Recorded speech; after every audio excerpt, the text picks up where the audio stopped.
Hello, my loves. I felt really guided to do a video and just share what's coming up for me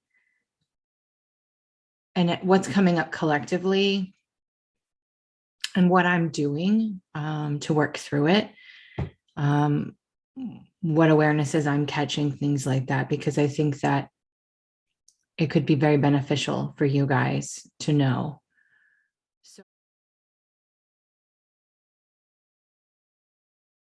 So at this moment, as I'm recording this, there's a lot of fear coming up in the world. There's a lot of uncertainty coming up because people can feel that there's something coming.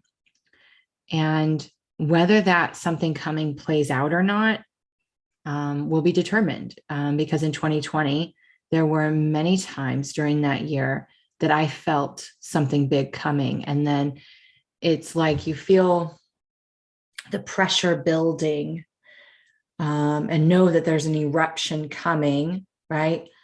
But then the pressure gets there and it's like, and then it just dies out. And we tend to go through that twice because, or not even twice, like I'll get to that. Like there are times when we go through it twice, but with those times back in 2020, it was almost like we didn't have the completion. So we just kept feeling that and then nothing would happen. And so it almost creates a doubt inside of you just in those experiences. When you feel something coming and then nothing plays out, you start to doubt yourself. Well, was I feeling that correctly? You know, it really provides the opportunity for doubt to creep in. And then there's the other times where we feel the pressure building in our own personal realities and our own worlds. And because we feel that pressure building, we begin to brace for impact and we begin to not feel safe and we begin to worry and play out the scenarios of the what ifs could happen and what we would do, creating the solution for the what ifs, so that when it does happen, we are going through it twice because we've spent all this time bracing for impact. We've spent all this time worrying and focusing on the future, what ifs, and coming up with the solutions to those what ifs, that when it actually happens, now we have to go through it again. And the reminder that I'm given is that what we focus on expands. What we focus on, we create. What we focus on, we magnetize. Always, period, whether it's good or bad, or whether we label it, I should say, as good or bad, because there really isn't a good or bad. It's just how, it's just, if it's bad, it's not what we wanted to experience. If it's good, it's what we wanted to experience, right? It's our expectations. Good and bad is only merely a judgment, an expectation, an unmet expectation, you know?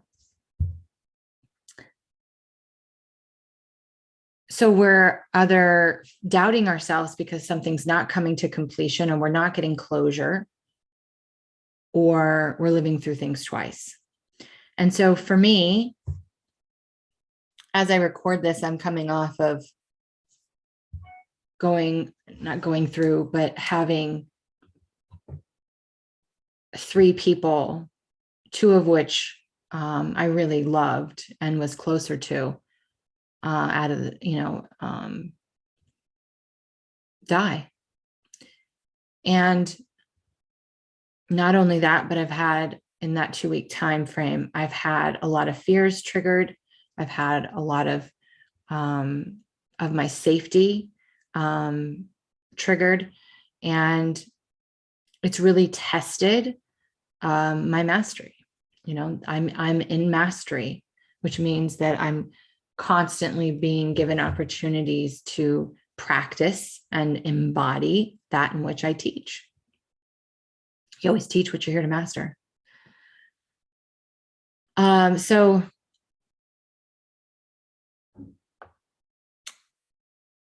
I've had a lot of fear triggered these past 2 weeks. And it's not so much the deaths that of course there's grief there, and I have been grieving, and I will be grieving more. The deaths have not been as hard for me. It's hard for the human part of me, yes. because the human part of us holds the memories, holds the generational programming, holds the stories. And those stories are really attached to our identity.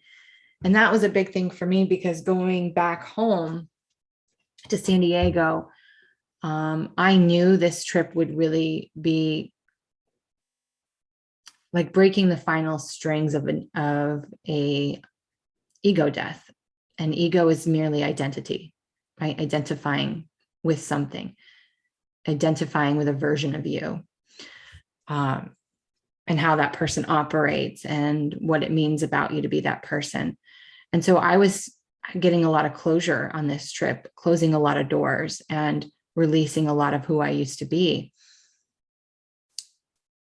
even though I haven't lived there in 8 years.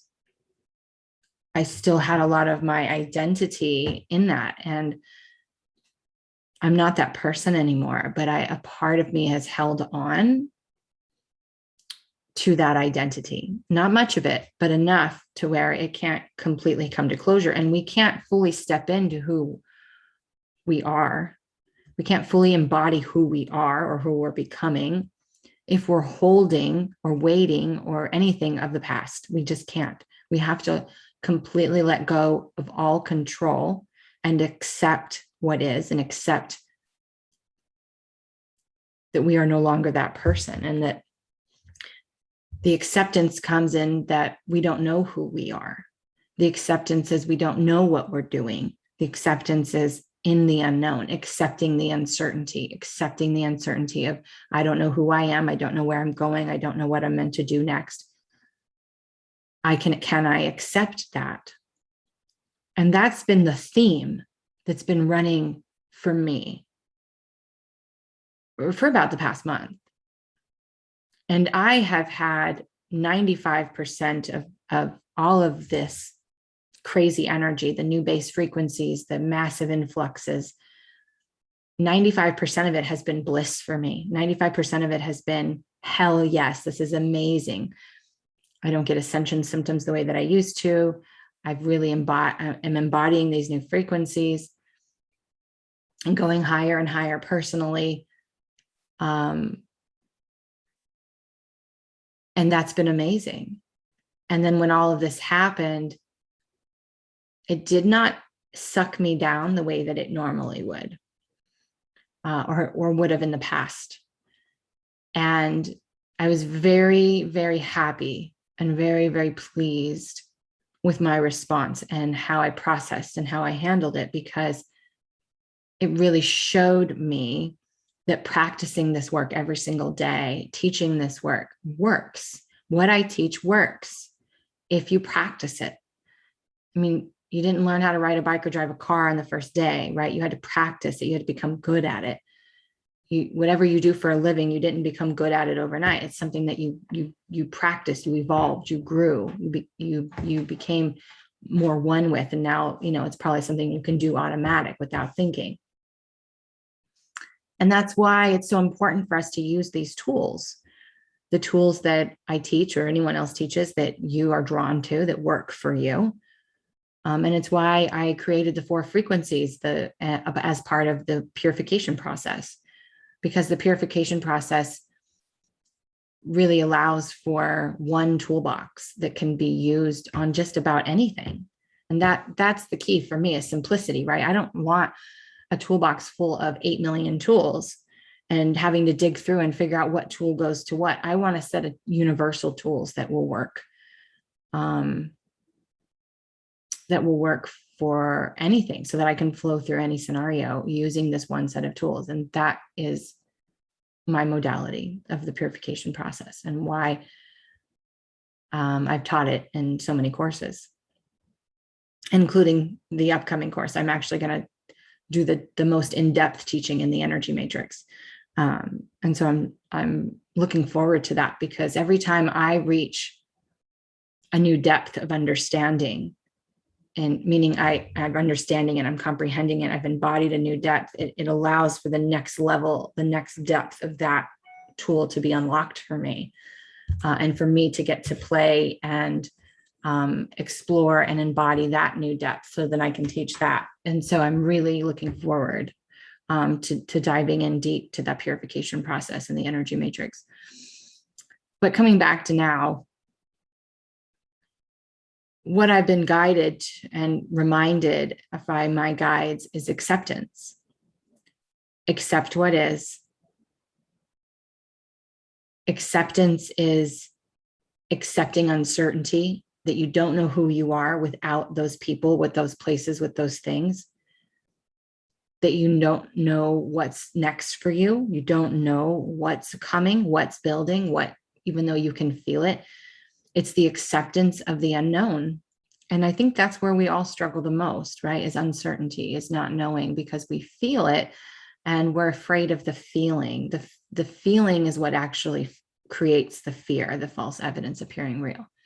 The feeling is what everyone's really afraid of, which I've said over and over again, but I'll keep saying is the most ironic yet synchronistic thing, because that's why we came here. We literally came here to have a physical feeling experience, because there's nowhere else in the galaxy, in the universe, that you can feel the way that you do here. This is a very unique experience. It's why we all chose to come here, yet we are so angry and sad and upset when we have to feel the emotions that we judge as negative. When it's not really negative, it's just an experience. It's just a feeling. One feels lighter and more expansive, and one feels heavier and more constrictive. But what I've really come to notice and learn through my own practice of my work is, if we leave our heart open and we just allow for whatever emotion to move through, to flow through like a river, it's really not that bad. But anytime we pump the brakes, anytime we want to build a dam, anytime that we resist the feeling, it only creates massive suffering. It gets worse. It gets worse. It intensifies, right? Because anything that you hold back is creating a pressurizing. And so you feel it more intensely. You have to give more energy to repressing it or avoiding it. You have to give more energy to the action of keeping it at bay. Whereas if you're just like, okay, I'm just going to go with this wave and feel this emotion or this anger or this bliss, whatever it is, just go with the wave. It's less intense, right? It's less intense. It's like walking against strong winds, contrary winds, right? It's easier to let go and allow the wind to carry you. And walking against the wind, you can really feel the resistance. It takes so much more of your energy. It's the same. It's the same. So I noticed that the big theme coming up collectively is the same thing, is acceptance of the uncertainty. And that requires us to feel safe inside of our being, so that we can let go and know that whatever comes our way, we will be okay. And that's the other reminder that I've been given, is to focus on what's in front of you in the now moment, right? Again, being present. And we're not present because we don't feel safe in our bodies. To be present, you got to feel safe in your body. You have to not want to disassociate or distract yourself or keep busy or numb. And that's why so many people feel anxiety. Again, anxiety is just you making whatever's happening about you. You're taking it personal. You're saying that what's happening is because of you, or your fault, or your responsibility. And in doing so, by you taking it personally, you're literally taking the energy and directing it at you. When we realize that whatever someone's going through has nothing to do with us, it has nothing to do with us. It's not our responsibility. It has nothing to do with us. Everyone is responsible for their own state of being. If it triggers something in you, then it's also whatever they're going through is bringing up to the surface what already lives in you, right? It's not you taking that, which you can take on other people's emotions and take something that's not theirs. Again, taking it personal, right? When we have to just realize that when we feel triggered, that we're feeling what's in our own cup, yet we seem to take theirs too and add to it, which makes the story bigger, which makes the energy more intense, which makes it even more to process. When if we just realized the trigger and said, oh, thank you, this is what they're going through is reminding me of what's alive and inside of me. And the fact that it's triggered means that it's coming up, which means it's ready to be seen. It's ready to be heard. It's ready to be accepted, not released, accepted into our heart so that we can love it, which creates a transmutation, which completes the cycle, which we can start again with something new. But we've been so programmed by the spiritual world to let it go, to release it. But only thing that we're releasing or letting go of is control. And anytime we're trying to control, or we're trying to seek, or we're trying to know, it's because there's fear. So when we are upset because we don't know where we're going next, or we don't know what we're doing next, or we don't know who we are yet, it's because we're trying to control it and to know it, to feel certain so that we can feel safe. When instead, we just need to make that small, simple shift of going, what's in front of me right now? What is alive and real in this moment? Because anything else is an assumption. Anything else is an assumption. And here's a great example of that.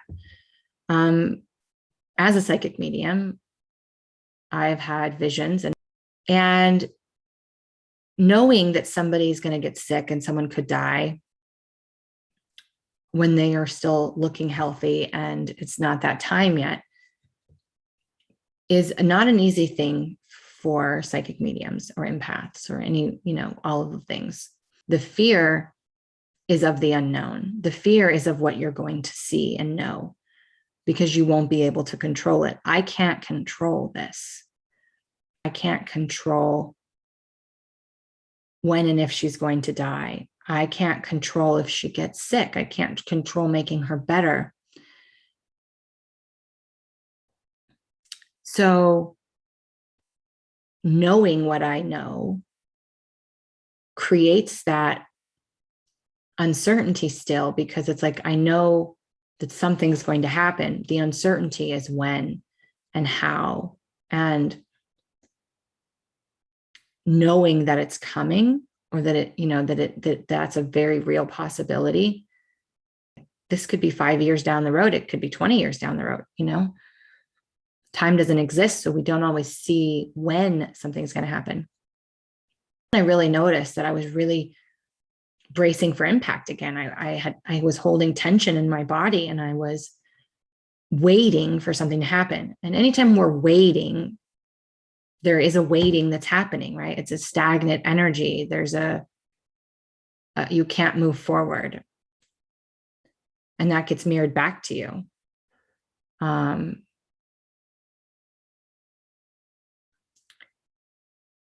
then today I had the shift where I was like, wait a second, I am waiting for something bad to happen. I am bracing for impact again. I had to bring myself back. I was reminded that what we focus on expands, and what's real right now in front of you. Can you be present? When we make assumptions and assume the worst, we actually feed the worst. So when we see bad things happening in the world, it's a reminder that we need to acknowledge those things. We need to acknowledge them, not deny them, not avoid them. Acknowledge that is something that is happening right now in the world. But we have to not focus on the bad thing. We need to see, okay, acceptance, not agreement. This is what's happening. This is what is right now. And I don't agree with it. And I'm going to choose to focus on something different. I'm going to choose to focus on the positive. I'm going to choose to focus on what is working for me. I'm going to choose to focus on how I want to be, what I want to see, how I want to live, any way that I can do that.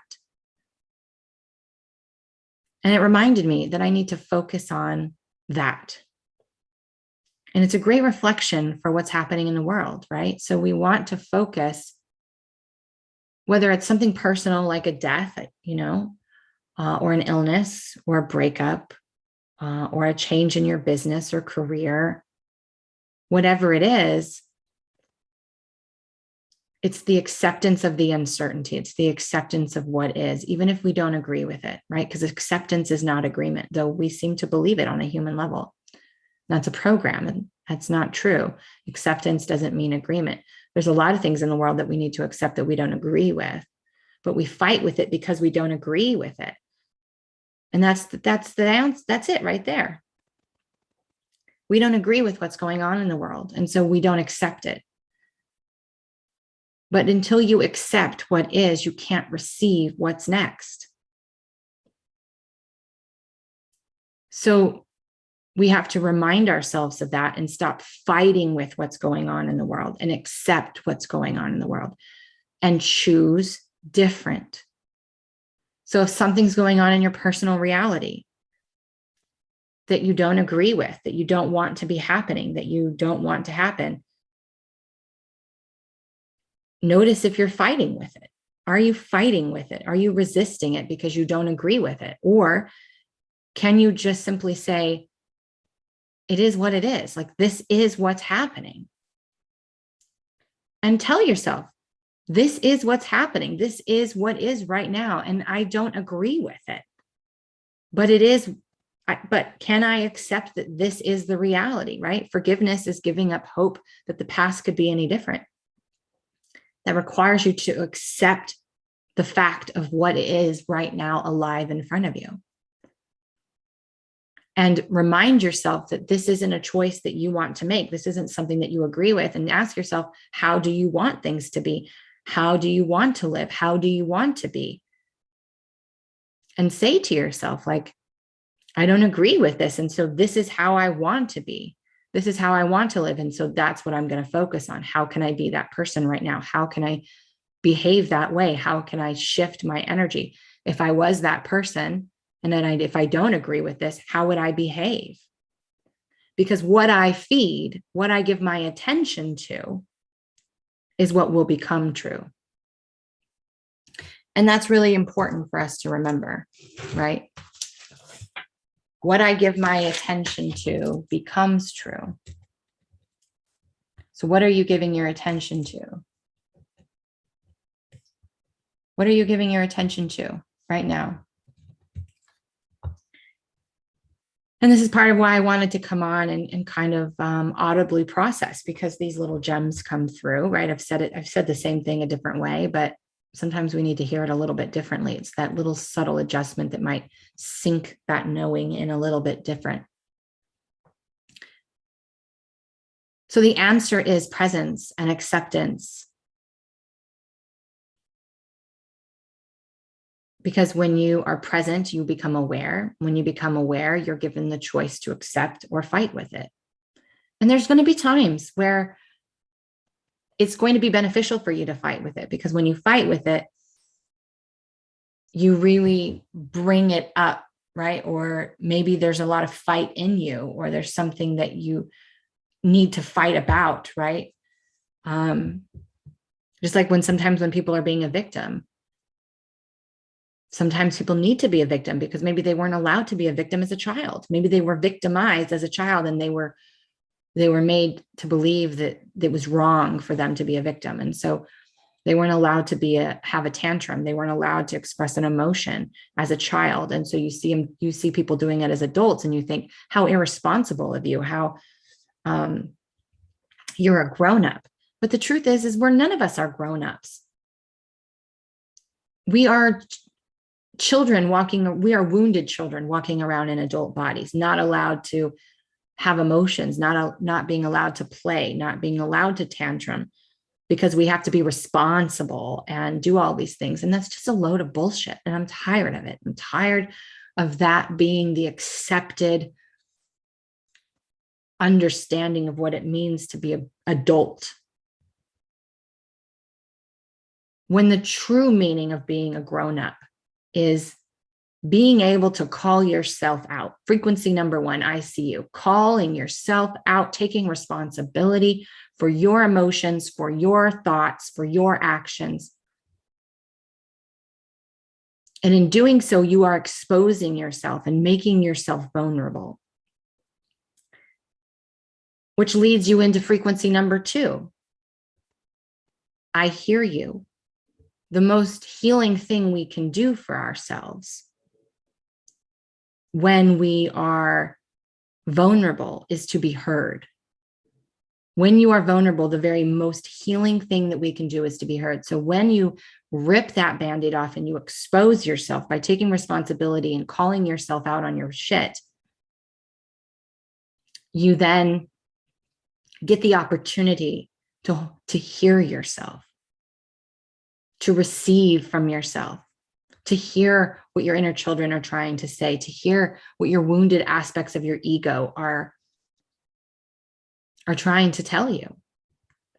Because the ego is not a bad thing. Our wounded inner children are not bad things. They are parts of us, and they deserve to be heard and loved just as much as our higher self and the good parts of us. That's unconditional love, which leads us to number three, which is to hold space, to create the safety, to allow ourselves to be heard. And the safety is the non-judgment. The safety is the compassion, because the opposite of judgment is compassion. Compassion means I understand why you're emotional, why you're upset, why you're happy, why anything. You understand. Judgment is saying you don't understand. You're labeling someone. You're making what they're experiencing or what they're doing mean something about their character. So when you rip the Band-Aid off and expose yourself, and then you listen to yourself and receive from yourself, and you do it in non-judgment with compassion, that is safety. That is the true form of safety right there. And you love yourself through it. You love yourself anyway. You love yourself even though.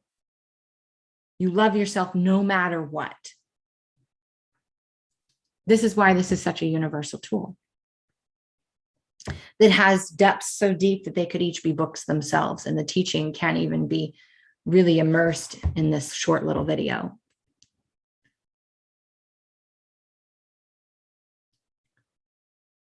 And teaching. So my point is, the answer is always going to come back to being present with what's happening right now in front of you, what is real, which allows you to have an awareness, which allows you to make a choice.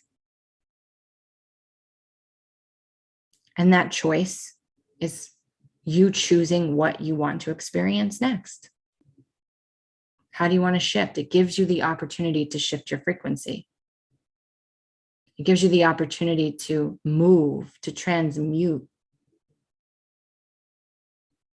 And it's why the energy matrix is going to be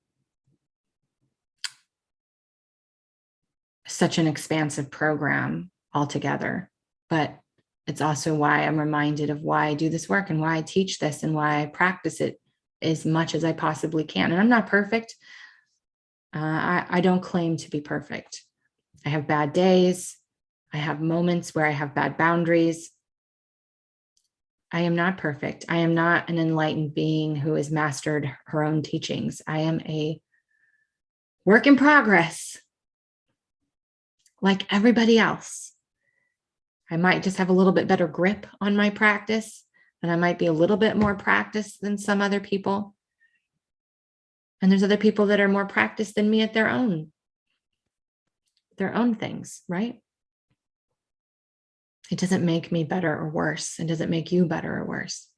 It means that I've accepted who I am, and I've accepted my uncertainty, and I've accepted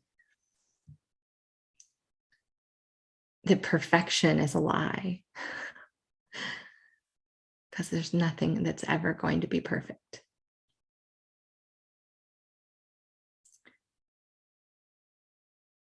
So I don't know if this video was helpful for you, or this teaching was helpful for you, but I hope that in me sharing my vulnerability and what I know to be true and the guidance that's coming through for me helps to awaken something in you.